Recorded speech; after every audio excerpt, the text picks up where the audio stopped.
Hello there, welcome to Lunchtime News here on News First, where the people come first. You're joining me, Naveksha Gunasekara. We start off by taking a look at your headlines. Supreme Court delivers verdict on FR petitions on Easter tax. Former President and others ordered to pay compensation. CBSL Governor urges China and India to agree a write-down of their loans as soon as possible. Sri Lankan President Ranil Wickremesinghe holds talks with Chairman of the Export-Import Bank of China. The final report of the Committee on the Determination of Local Government Bodies could be further delayed, says Mahinda Deshapriya. Farmers allege that urea given by the government caused a disease spread to rice cultivations. President Vladimir Putin replaces Russia's top commander in Ukraine just 3 months after he was installed. Second ODI between Sri Lanka and India today.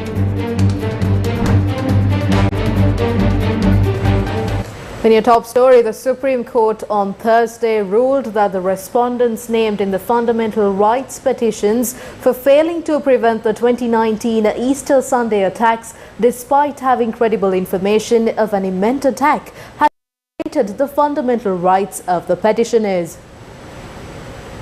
The respondents named in the petitions are former President Maithripala Sirisena, former Defence Secretary Hemasiri Fernando, former Police Chief Pujith Jayasundara, former National Intelligence Service Chief Sisira Mendis and former State Intelligence Services Chief Nilantha Jayawardena. The court ordered former President Maithripala Sirisena to pay a compensation of 100 million rupees, while former Police Chief Pujith Jayasundara and former State Intelligence Services Chief Nilantha Jayawardena are to pay a compensation of 75 million rupees each. Former Defence Secretary Hemasiri Fernando is to pay a compensation of 50 million rupees. Former National Intelligence Services Chief Sisira Mendis was ordered by the court to pay a compensation of 10 million rupees. The Supreme Court said that all these funds need to be collected and be used to compensate the victims of the 2019 Easter Sunday attacks. Accordingly, the government must make available 1 million rupees per person killed in the terror attacks and 500,000 rupees each to those injured in the attacks. In addition, the Supreme Court ordered to take disciplinary action against former State Intelligence Services Chief Nilantha Jayawardena within a period of 6 months. The Attorney General was ordered to monitor and report to the court on the progress of compensating the victims and the action taken against former state intelligence. Sri Lanka's central bank has urged China and India to agree a write-down of their loans as soon as possible, according to BBC reports. The crisis-hit Indian Ocean state defaulted on its debt repayments and negotiated a $2.9 billion bailout. But the International Monetary Fund will not release the cash until China and India first agree to reduce Sri Lanka's billions of dollars of debt. The governor of Sri Lanka's central bank told BBC Newsnight it was in the interest of all parties to act quickly. Dr. Nandalal Veerasinghe said the sooner they give finance assurances, that would be better for both sides as a creditor as well as a debtor. Veerasinghe said it was possible an agreement could come later in January, but added, quote, "This all depends on the other parties and the creditors really have to make that decision," end quote. He added that Sri Lanka had now provided them with all the information on the country's borrowings they needed.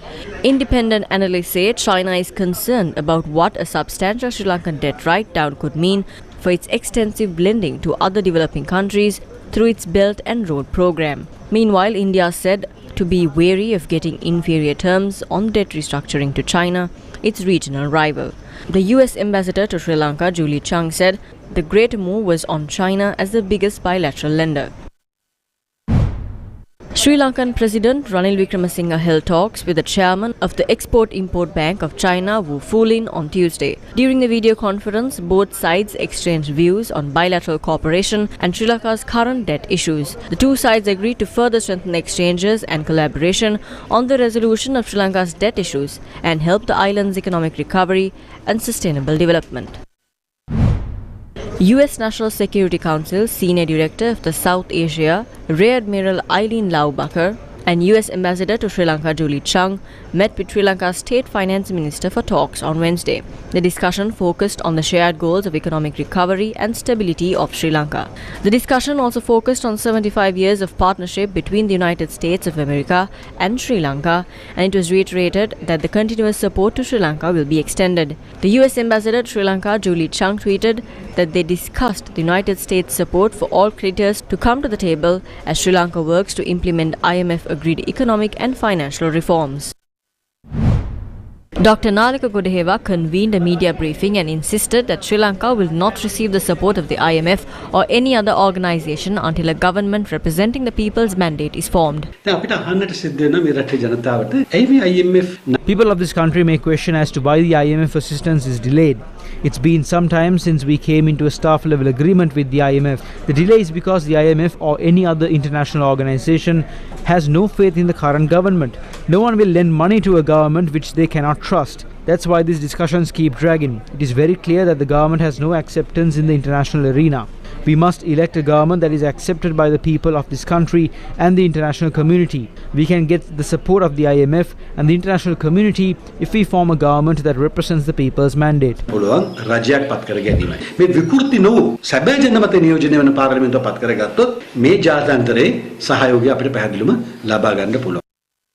Headline making news. Chairman of the National Delimitation Committee, Mahinda Deshapriya, said that the final report of the committee on the delimitation of the country's local government bodies could be further delayed. However, he said the delay in issuing the report will not impact the upcoming local government election.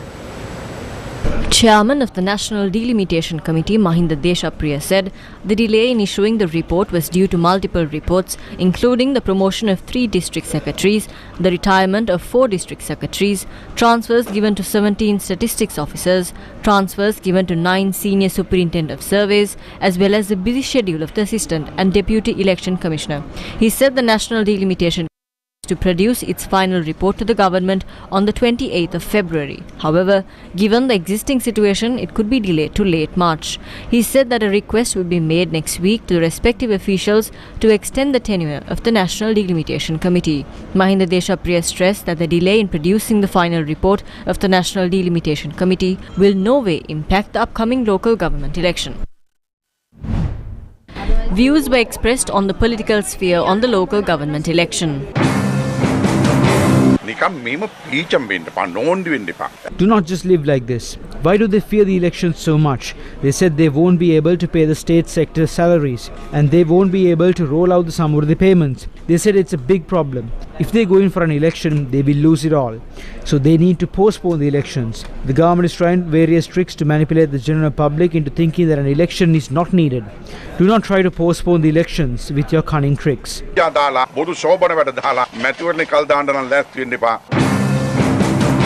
The local government election will take place at the appropriate time. The matter is now in the court. Given that we need to consider the finances of the country, we need to pave the way for the people's opinion regarding this matter. We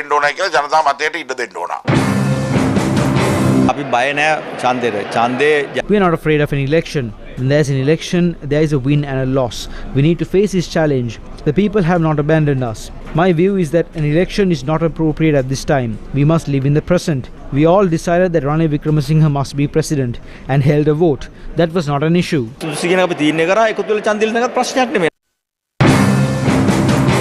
Civil groups are urging the Sri Lankan government to go ahead with the local government election.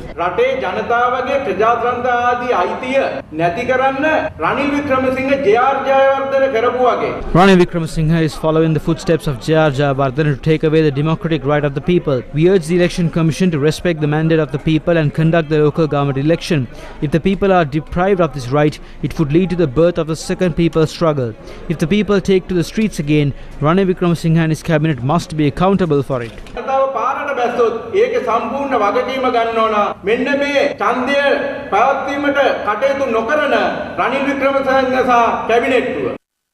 State-owned Lanka Satosa has reduced the price of 4 essential items with effect from Wednesday. The items for which prices have been reduced are as follows. Local samba 1 kilogram reduced by 5 rupees, new price 220 rupees. Local white kakulu 1 kilogram reduced by 16 rupees, new price 189 rupees. Local white nadu 1 kilogram reduced by 7 rupees, new price 198 rupees. Wheat flour 1 kilogram reduced by 5 rupees, new price 240 rupees. Strong opposition persists to the government's revised tax policy and increased bank interest rates. The All Ceylon Nurses Union convened a media briefing and emphasized that these problems should be resolved as soon as possible. They have slashed our salaries, increased the bank interest rates, taxed our limited income. We will protest against this. We will protest against putting the lives of the innocent patients at risk by creating a medicine shortage. We are telling the government to provide solutions to these problems immediately. If not, the people will take to the streets. Do not leave room for this. මිනිස්සු පාරට ඇවිත් මේ ප්‍රශ්න පාරද විසඳ ගන්න තැනට පත් කරන්න එපා. The Ceylon Electricity Board says that the government is facing a crisis situation due to the shortage of funds to procure coal.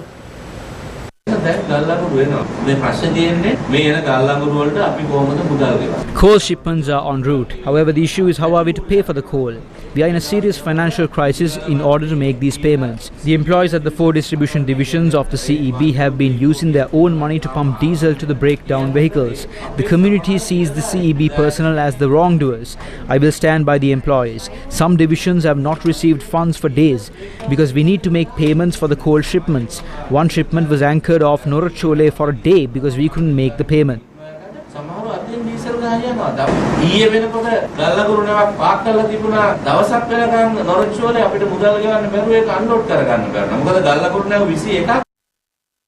Is the paddy cultivation under a serious threat due to the fertilizer crisis? Newsfirst inquired into the matter.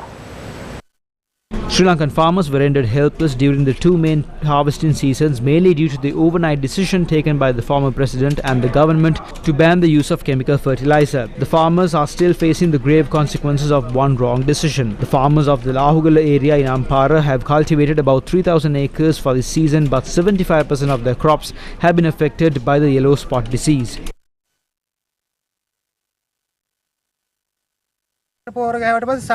There was no issue when we used fertilizer for the first time, but the issue arose when we used the fertilizer for the second time. By that time, we have already spent a lot on these fields. The farmers have been rendered helpless. Farmers from Hurulwava in Anuradhapura cultivate over 11,000 acres of paddy for the season. They are also facing a situation similar to that of Lahugala. If you look at this plant, there is no issue with the roots. However, the plants affected by the disease have dead roots. The Department of Agriculture said that special teams comprising of agricultural experts were dispatched to the Trincomalee and Batticaloa districts on Thursday to visit the areas that have been affected by the disease where paddy leaves turn yellow. This is due to a nutrition issue. Paddy cultivation that did not start on time are the most affected. The Rice Research and Development Institute had deployed teams. It was their observation as well. We also observed worms as well. There are multiple reasons for this, especially the nutrition issue. In the midst of all these issues, the inconveniences faced by the farmers are yet to be solved. German cruise ship MS Amira reached the Colombo harbour on Thursday morning with 725 passengers on board. The vessel will remain in Sri Lanka for 2 days. The MS Amira can accommodate a maximum of 835 guests and 440 crew members. The passengers are expected to visit Negombo, Colombo and Kandy during their 2-day stay in Sri Lanka.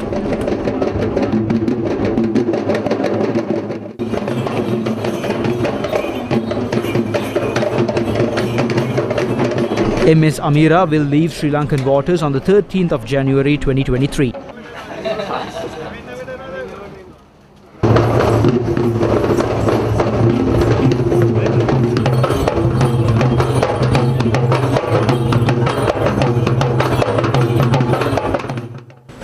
A decision has been reached to organize a relic exposition in order to award devotees from across the world an opportunity to witness the sacred relics at the temple of the Sacred Tooth relic in Kandy.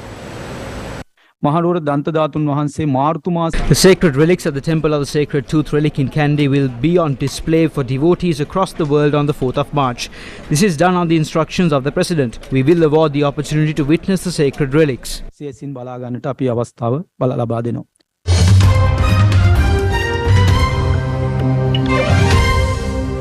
In news overseas, President Vladimir Putin has replaced Russia's top commander in Ukraine just 3 months after he was installed. Sergei Surovikin has been removed as a command of the Ukraine invasion force, and Chief of the General Staff Valery Gerasimov will now lead what Mr. Putin terms a special military operation. The reshuffle comes as Russians claim they are making progress in eastern Ukraine after suffering a series of military defeats in recent months. Gerasimov will have 3 deputies. The new structure implies that Gerasimov's seniority will improve coordination in a campaign where different branches of the armed forces have frequently seemed less than synchronized. Some analysts believe the move may also be an attempt by the ministry to exert tighter control over the campaign ahead of a critical few months in which the remainder of the reserve force mobilized in the autumn of 2022 will be deployed after training. The Ukrainian military has said it expects a fresh Russian offensive in the early spring. U.S. House of Republicans announced an investigation into President Biden. The new Republican majority in the U.S. House of Representatives have requested information from Twitter and the Treasury Department. Republicans in the United States House of Representatives on Wednesday opened their long-promised investigation into Democratic President Joe Biden and his family, wielding the power of their new majority to demand information from the Treasury Department and former Twitter executives as they laid the groundwork for public hearings. Kentucky Representative James Comer, chairman of the House Oversight Committee, said in a statement, "Now that Democrats no longer have one-party rule in Washington, oversight and accountability are coming." Moving quickly after taking control of the House, Republicans are setting up a messy, politically explosive showdown with the White House that could delve deeply into the affairs of the president's family and shape the contours of the 2024 race for the White House. Hunter Biden's taxes and foreign business work are already under federal investigation. While Hunter Biden never held a position on the presidential campaign or in the White House, his membership on the board of a Ukrainian energy company and his efforts to strike deals in China have long raised questions about whether he traded on his father's public service.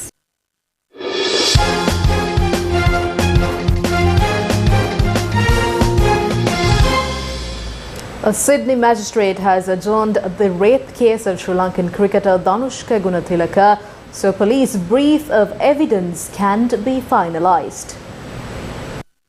The 31-year-old is charged with 4 counts of sexually assaulting a woman he met on dating app Tinder in November last year when he was in Australia to play in the T20 World Cup. In Downing Centre Local Court, Magistrate David Price adjourned the matter until February 23rd, so a police brief of evidence can be finalised. The cricketer was not in court and has been excused from attending in February if he is represented by his solicitor.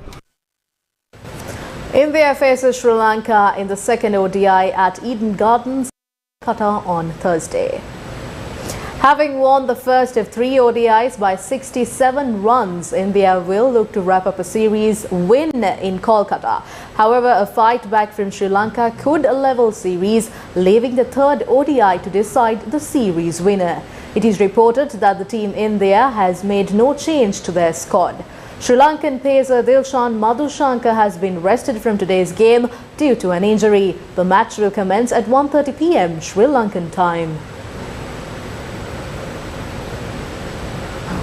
The 2023 National Badminton and National Junior Badminton Championships will take place in Colombo. The 2023 National Badminton and National Junior Badminton Championships will be held from the 16th to the 22nd of January at the Sugatadasa Indoor Stadium and the SLB MBA Indoor Courts in Colombo. We hope to have this event in a very glamorous manner, giving a lot of prominence to the players, the technical officers, and the game itself, for Sri Lanka badminton has become a very popular game now in the country, and we, according to our records, we have around 25,000 players playing in different parts of the country.